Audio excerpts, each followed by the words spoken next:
Welcome to Redeemer Review. It's a quick look at what's happening in our church and community this week. As always, I'm Phil Kuhn. Next to me is Billy Brinkerhuff. Hi, Phil. It's another week. It's another week. Yes, it is. We have our first in-person guest today. We do. We do have someone in studio. That's right. In studio. I like the sound of that. So excited for what we're talking about today. Diving into some of the talking points. Of course, we're going to be talking about this Sunday's theme. We have Billy breaking down a review of last week's sermon, this week's sermon and verse that we're going to dive into, a LittleSteps review. We have announcements. And then, again, we have that interview at the end that we're really excited about. Yes, I'm excited to have this person with us and hear what she has to say. Yeah. So give us a little breakdown of this past week's sermon.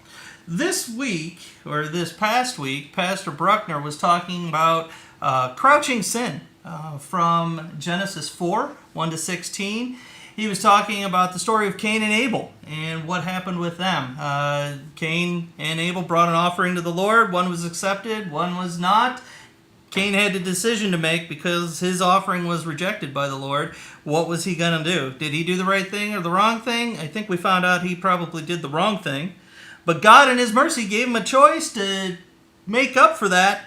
And, the story kind of unfolded the way it always does with us humans. We don't always do the right thing, but God is merciful to all of us and gives us another chance. So if you'd like to see that sermon, if you missed it and like to catch it, it is on our webpage. If you go to our page under sermons, you can see that sermon from Pastor Bruckner. As I was listening to the sermon, I kept thinking in my head, I'm really thankful for my brothers. You didn't have that urge that Cain did. No, I've never felt that feeling of my brothers wanting to kill me, so I was thankful for that. So you're taking the Abel view then. I guess so, yeah. I guess so, yeah. Of course I'm not Cain, right? No, none of us are Cain. Yeah, none of us. None of us ever have negative urges, right? So, is it okay if I dive into what we're talking about this coming Sunday, or do you have anything else you want to talk about for the past review? No, let's go into this Sunday with Pastor Bruckner. So this week's sermon is titled Noah's Unsinkable Faith. So God has found that the earth was corrupt in his sight and that the earth was filled with violence. So the sin that we have seen that's brought into God's creation in the last two sermons has gotten out of hand, right, Billy? But God has a plan, and that's where this week's verse comes into play, which is from Genesis 6, 17 through 18. And it says, "Everything that is on the earth shall die, but I will establish my covenant with you." Sounds like there's some hope for us, Billy. I think there is hope, and there's always hope where there is God. Yeah. So what do you want to dive into next? You want to go into LittleSteps, right? LittleSteps review. We've got another employee update or highlight. This week we're looking at Emily. Emily is our one's room lead teacher. She is a new employee to daycare. She was recently hired, but she has quickly become a loved addition to the daycare. The one-year-olds are enjoying all of the new crafts that she's brought. They've been doing especially well with painting. And they are also working on some sign language, learning how to communicate non-verbally because they don't have those great verbal skills right now. And they're also working on learning how to get along with each other. With one-year-olds, that's a big thing. How do we communicate our desires without knocking the other one down to get what we want?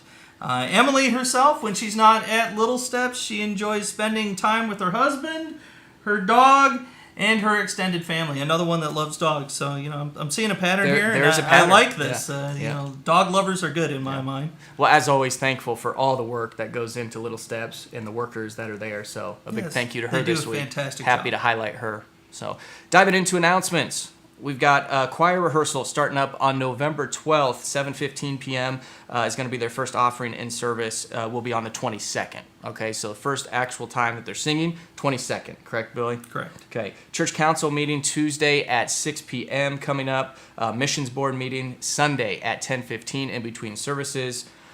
Anything else with announcements that we need to know about today, Billy? Not that I can think of. I think you've touched on everything. Right now, we're going to switch to bring in our interview person, and we're going to be talking about pledge envelopes. With me here at the table is Candy Fott. Hi. Candy is our financial secretary here at Redeemer, and she's going to talk to you about something that's going to show up in our mailboxes, correct? That's correct.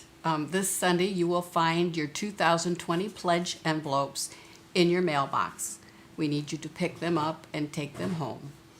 Take them home. And what are they supposed to do with them when they get home? We would like you to open them and review them and contemplate about them and pray about them.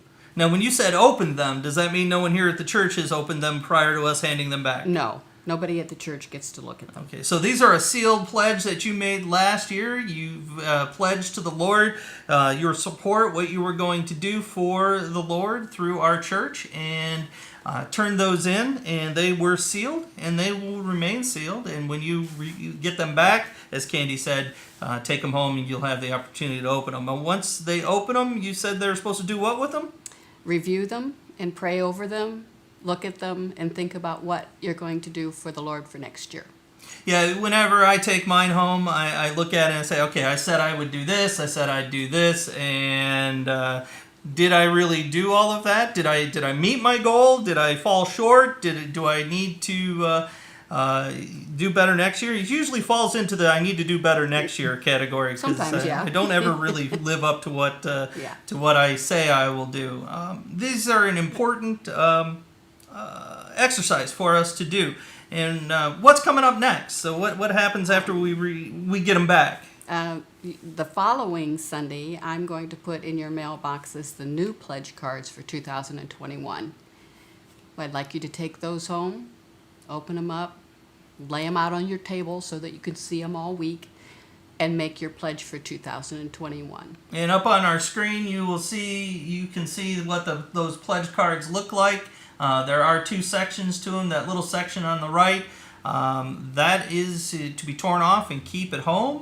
The larger section goes in that envelope and gets sealed and brought back to church on the following Sunday. So that is when we will collect them again, correct? Yes, that's correct. So this is a 3-week process then? It is. It is. Yeah. So you get them back, then you get new ones, then you fill them out again, and you get new ones and bring them back, brought back, and they get collected during the offering. Is that correct? That's correct. Okay, so and then after service, you'll collect them and you'll go through and do what with them? We put them in a box at the altar, and that's where they stay until next year. Unopened. Unopened. Yes. Yeah. Okay. Well, Candy, thank you very much for coming in. I appreciate you being here. Thank you. And look forward to talking to you again sometime. Okay. Thank you very much.